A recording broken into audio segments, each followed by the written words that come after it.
мектеп түлектері және ата-аналар Қазақстан Республикасы тәуелсіздігінің 30 жылдығымен және осы мерейтойға орайластырылған Әлби Жангелдин атындағы жалпы орта білім беретін мектептің 60 жылдық мерейтойымен баршаңызды шын жүректен құттықтаймын.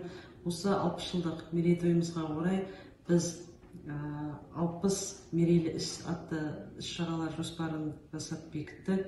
Осы жоспардан тыс та шаралар қолға алынып жатыр. Мінекей осы мектебіміздің мерейтойының пандемия кезіндегі қашықтықтан оқыту жағдайында жоғары деңгейде өту үшін барлығыңызды атсалысуға шақырамын.